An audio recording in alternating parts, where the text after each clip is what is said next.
dimanche, nous avons fêté donc l'Épiphanie, hein, et comme le dit notamment l'antienne du Magnificat, normalement nous célébrons 3 mystères en ce jour. Aujourd'hui l'étoile a conduit les mages à la crèche, aujourd'hui l'eau fut changée en vin aux noces de Cana, aujourd'hui le Christ a été baptisé dans le Jourdain pour nous sauver, alléluia. Donc c'est le temps où on fête la manifestation de Jésus aux hommes. Nous célébrons un des aspects, les orthodoxes fêtent clairement les 3 aspects en même temps. Mais ce que je vous propose d'aborder aujourd'hui, essentiellement, c'est, je dirais, l'autre face du mystère. Donc, il y a bien sûr la manifestation de Jésus aux hommes, mais il y a notre accueil de cette révélation, finalement, notre offrande à Jésus. Hein. Donc, la question, c'est que sommes-nous finalement invités à offrir à Jésus aujourd'hui? Si nous regardons l'offrande des mages, nous voyons que ce qu'ils offrent à Jésus témoigne en fait de ce qu'ils reconnaissent en Jésus. Donc, il offre l'or, l'encens et la myrrhe. Et comme le dit le Cantique de l'Antienne, l'or est offert au roi, l'encens au vrai Dieu, et la myrrhe pour sa sépulture.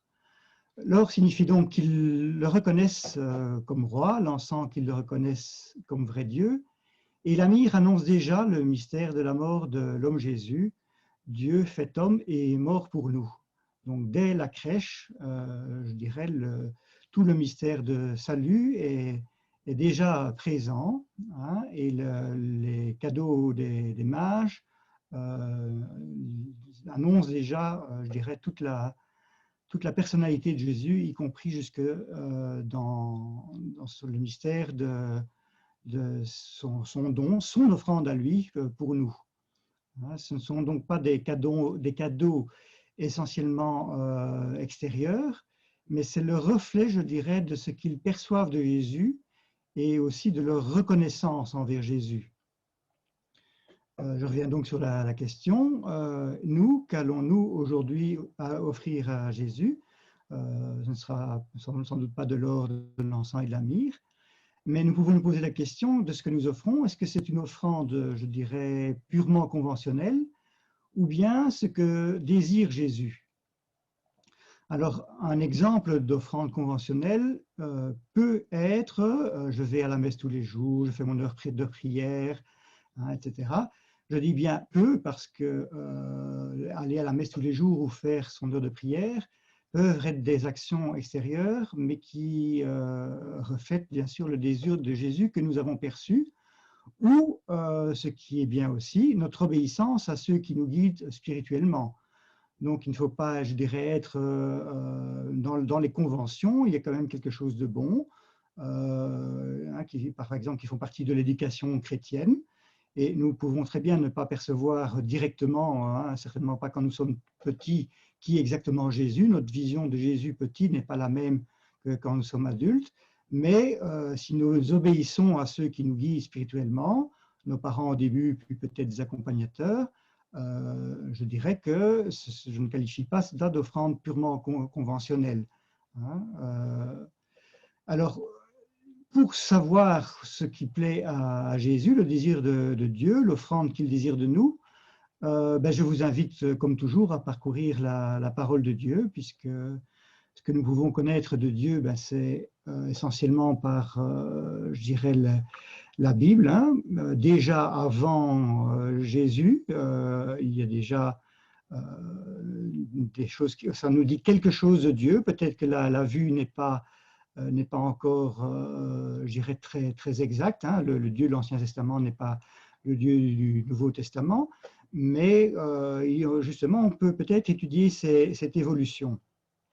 Si l'on parcourt la Bible, en tout cas, nous constatons que le thème de l'offrande, je parle de l'offrande à Dieu, est un thème fort présent dès le début. Hein, et c'est normal puisque les offrandes et les sacrifices, notamment pour le péché, font partie de la culture juive. Mais bien avant cela, dès la Genèse, nous voyons l'offrande de Caïn et Abel. Hein, c'est une des premières offrandes où, pour une raison non mentionnée explicitement, Dieu accueille l'offrande d'Abel et, je dirais, rejette, entre guillemets, l'offrande de Caïn.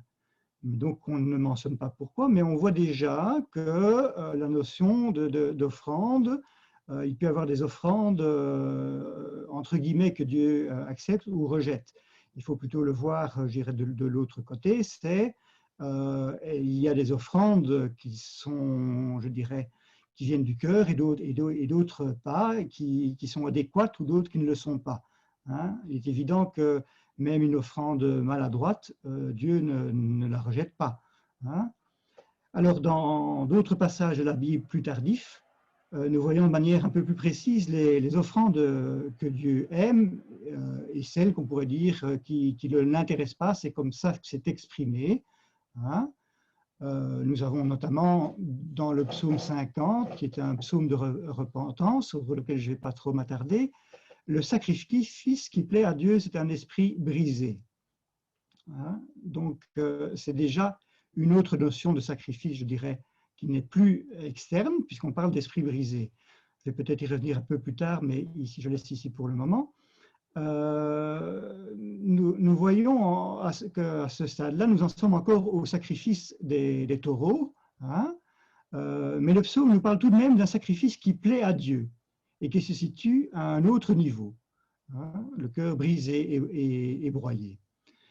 Alors, si je vais encore dans un autre livre, qui est celui du livre de Ben Sira le Sage, que vous connaissez peut-être sous le nom de l'Ecclésiastique ou le Siracide, on nous donne beaucoup plus de précisions sur l'offrande. Au chapitre 35, le verset 1, le Siracide nous dit « C'est présenter de multiples offrandes que d'observer la loi. C'est apporter une offrande de fleurs de farine que se montrer reconnaissant. » On est déjà, je dirais, à quelque chose qui n'est plus totalement de la loi. On voit qu'on commence par la loi et la notion, je dirais, d'offrande dans l'Ancien Testament est évidemment fortement liée à la loi. Mais nous avons déjà la notion de se montrer reconnaissant. Donc peut-être que nous aussi, nous pouvons nous dire, c'est peut-être la première chose que nous pouvons offrir à Jésus, c'est la reconnaissance. Et la reconnaissance, c'est à la fois montrer qu'on est, comment dire, un autre synonyme, qu'on rend grâce, qu'on remercie, etc. Et à la fois, reconnaissant veut dire qu'on reconnaît quelque chose. Hein. Alors, le verset 4 du chapitre 35 de l'Ecclésiastique, c'est présenter un sacrifice de louange que faire l'aumône. Hein, c'est quelque chose qu'on va aussi retrouver beaucoup dans les textes bibliques, hein, notamment au moment du carême. Hein, on nous prend des textes qui nous parlent de faire l'aumône. Donc, le Siracide associe l'aumône à un sacrifice de louange. Hein, c'est assez peut-être étonnant.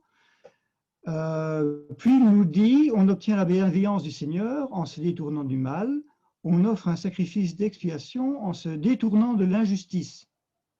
Hein, donc encore une notion qui n'est pas directement liée, apparemment en tout cas, à l'offrande ou au sacrifice, mais ça nous indique en fait, en tout cas, que le Seigneur, je dirais, aime bien cela. Hein. Alors, on obtient la bienveillance du Seigneur, ça c'est encore, je dirais, une vue. Le Seigneur n'est pas quelqu'un où on cherche, je dirais, sa bienveillance pour, comment, qu'à la limite, je dirais presque qu'il nous laisse tranquille.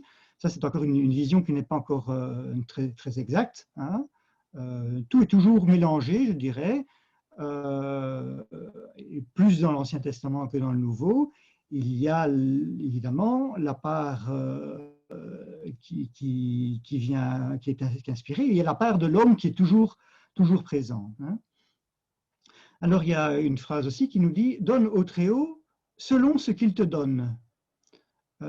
C'est intéressant aussi parce que non seulement nous devons nous montrer reconnaissants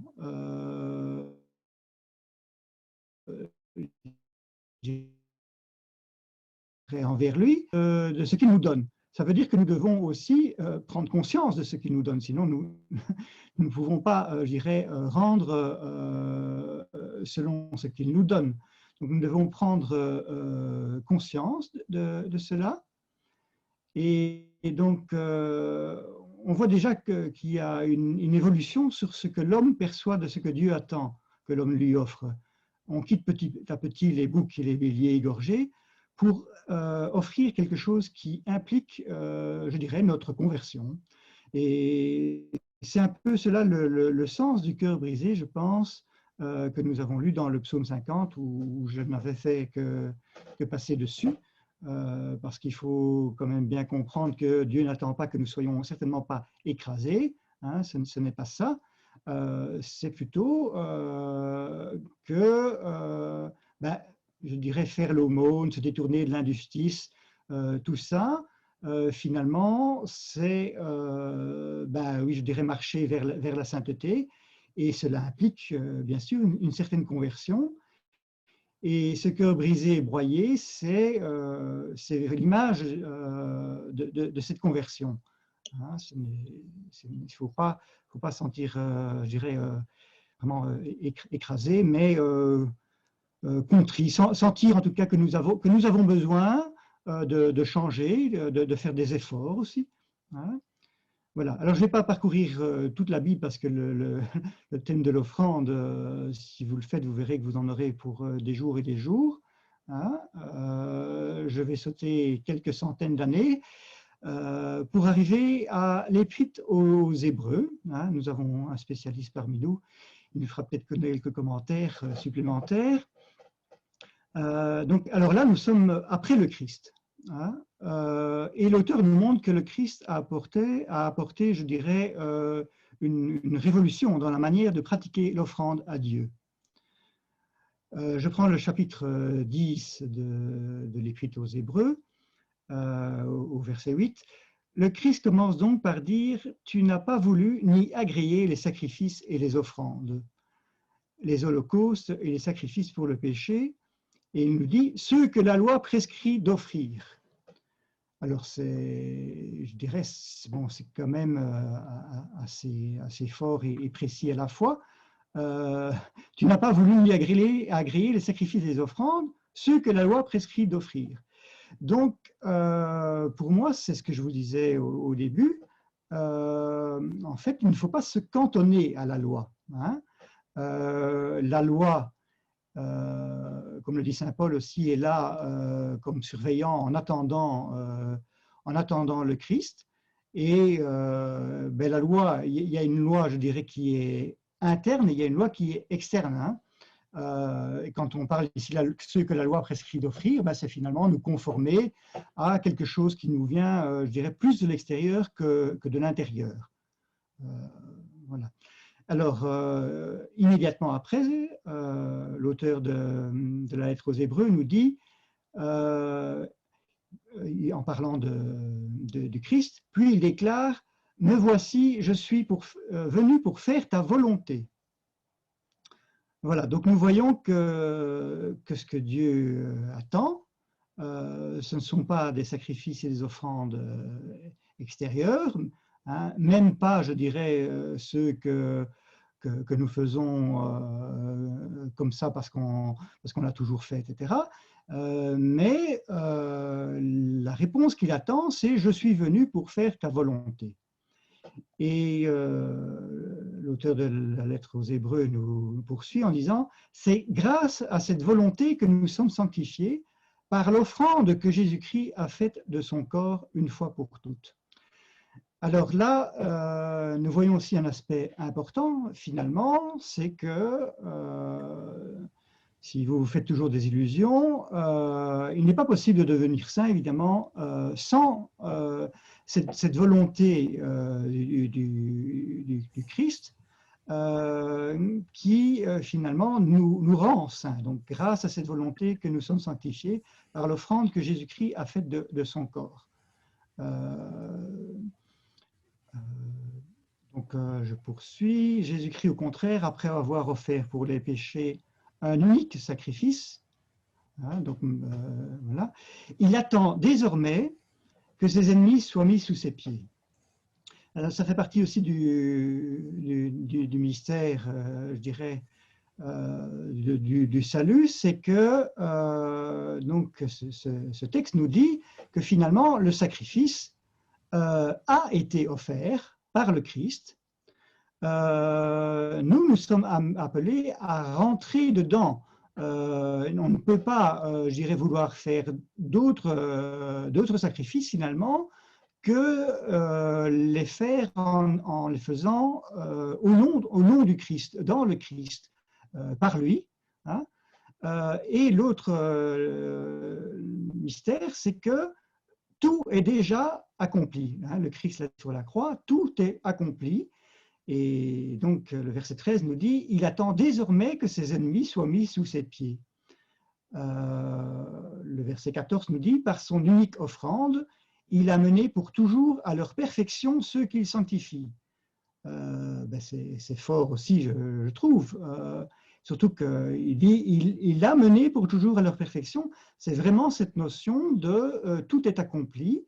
Mais comme je l'ai déjà dit à d'autres occasions, c'est pas parce que tout est accompli que il suffit de nous tourner les pouces et d'attendre que tout se fasse.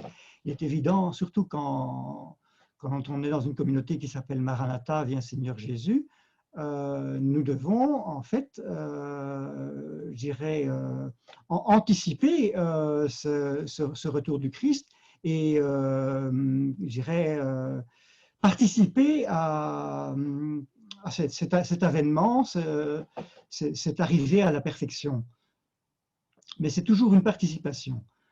Quand on lit cela, on peut se demander donc ce que nous avons à offrir, mais nous sommes invités, je dirais premièrement, à nous souvenir de l'offrande du Christ. Hein. C'est notamment un des sens de l'Eucharistie. Hein, toute la partie propre de l'Eucharistie, c'est faisant mémoire, etc. Donc, pour participer à cette offrande du Christ qui nous sauve et qui sauve le monde, nous sommes invités à nous souvenir de cette offrande par l'Eucharistie et entrer dans cette offrande de Jésus et nous offrir avec lui au Père. C'est ce que dira clairement saint Paul dans la lettre aux Romains. C'est un texte qui m'a toujours fort frappé. Il dit « Je vous exhorte donc, frères, par la tendresse de Dieu, à lui présenter votre corps. » Et je pense que c'est la traduction qui a ajouté, mais c'est juste. Hein. Peut-être que c'est dans le texte, mais je ne me souviens pas avoir vu ça avant. À lui présenter votre corps, et puis on trouve votre personne tout entière. Je pense que c'est juste, il ne s'agit pas évidemment de présenter uniquement son corps, mais la personne tout entière. Donc je reprends parce qu'avec les parenthèses que je fais, c'est peut-être difficile à suivre. Donc je vous exhorte donc, frères, par la tendresse de Dieu, à lui présenter votre corps, votre personne tout entière, en sacrifice vivant, saint, capable de plaire à Dieu. C'est là pour vous la juste manière de lui rendre un culte. D'autres traductions, lui, disent juste manière de lui rendre, c'est là l'adoration véritable. Hein. Donc on revient je dirais, cette adoration des mages qui est justement plus que donner des cadeaux, mais qui sont se mettre, je dirais, au pied de Jésus. Et donc la juste manière de rendre un culte, ça peut être aussi une autre traduction, c'est là pour vous l'adoration véritable. Apparemment, dans les mots, il n'y a pas beaucoup de ressemblances, mais si vous réfléchissez un petit peu, finalement, il y a quand même l'idée qui peut être la même. Donc nous avons à nous offrir en sacrifice vivant, saint, capable de plaire à Dieu. Alors le sacrifice vivant, c'est intéressant, parce que, oui, d'ailleurs, le Christ veut que nous ayons la vie. Hein. Ça, c'est déjà une chose. Il est venu pour nous donner la vie en abondance. Mais dans ce sacrifice, c'est pas justement, nous ne sommes pas destinés à être écrasés, certainement pas. Hein, c'est pour ça que le sacrifice vivant, c'est une notion, je dirais, comme l'agneau. l'agneau immolé qui est présenté debout, hein, mais nous aussi, nous avons à nous offrir, mais pas en étant par terre. Nous avons à nous offrir de manière, je dirais, joyeuse et vivante. Hein. Alors, donc Saint Paul, dans cette lettre aux Romains, dit aussi « Ne prenez pas pour modèle le monde présent, mais transformez-vous en renouvelant votre façon de penser pour discerner quelle est la volonté de Dieu, ce qui est bon, ce qui est capable de lui plaire, ce qui est parfait. » Voilà encore cet aspect de discerner la volonté de Dieu. Si vous voulez offrir un cadeau à quelqu'un, que vous ne connaissez pas la personne, il y a de fortes chances que vous tapiez au hasard et ça peut lui plaire, mais ça, pas nécessairement. Mais pour savoir ce qui est capable de lui plaire, finalement, il faut essayer de discerner la volonté de Dieu. Alors, je répète, je dirais, ce que je dis souvent, c'est que le seul moyen de discerner la volonté de Dieu, enfin, il y en a peut-être d'autres quand même, mais en tout cas deux bons moyens, c'est la lecture de la parole de Dieu et la prière personnelle, hein, l'oraison. Donc, si vous voulez, si votre cœur brûle, je dirais, d'ardeur pour le Seigneur, c'est bien dans cette optique-là qu'il faut aborder le sacrifice. Hein. On voit bien que les mages qui viennent au pied de Jésus n'ont pas l'air, je dirais, écrasés ou quoi, hein, mais donc ils le font. Ça va tout seul quand on aime quelqu'un, je dirais. Hein. C'est d'ailleurs ce qu'il faut toujours demander au Seigneur, c'est qu'il nous donne cet attrait finalement. Parce que sinon, on peut chercher à plaire. Hein. Le petit enfant cherche à plaire à sa maman. Là-dedans, justement, il y a ce qui est vraiment, je dirais, naturel. Hein. Il aime sa maman, il veut lui plaire. Mais on peut aussi avoir des enfants qui veulent plaire simplement, je dirais, pour avoir quelque chose. Hein. C'est déjà moins juste. Hein. Donc, voilà, si nous voulons vraiment plaire au Seigneur, nous devons apprendre à discerner quelle est sa volonté. Nous sommes donc maintenant, je dirais, arrivés à une compréhension, on pourrait dire, adulte, de ce que nous devons offrir à Jésus comme cadeau, nous offrir nous-mêmes avec lui au Père. D'une manière vivante, c'est aussi dire une manière sans cesse renouvelée. Hein, ce qui est mort ne bouge plus, ce qui est vivant, ça bouge. Donc nous avons à nous offrir en sacrifice vivant, c'est aussi, c'est moins confortable évidemment, mais nous devons sans cesse, je dirais, évoluer et que nos actes doivent s'adapter au fur et à mesure que nous avons une perception plus précise de qui est Jésus et qui est Dieu. Hein. Et cette compréhension, c'est encore Jésus lui-même qui nous la donne, hein, par son exemple en tant que Dieu fait homme et mort pour nous sauver, et désirant étendre son règne d'amour. Hein, c'est ce qu'évoque l'encens, la myrrhe et l'or qui lui sont offerts en reconnaissance, et par son Esprit Saint qui nous renouvelle de jour en jour si nous sommes disposés à l'accueillir. Alors, je terminerai ce petit enseignement par la prière sur les offrandes que nous avons entendues ce dimanche de l'Épiphanie et qui m'a interpellé. Donc, je vous la lis plus lentement parce que je me rends compte que je parle parfois très vite. Regarde avec bonté, Seigneur, les dons de ton Église qui ne t'offre plus ni l'or, ni l'encens, ni la myrrhe, mais celui que ce présent révélait, qui s'immole et se donne en nourriture, Jésus le Christ, notre Seigneur. Puissions-nous donc nous joindre à son offrande. Amen.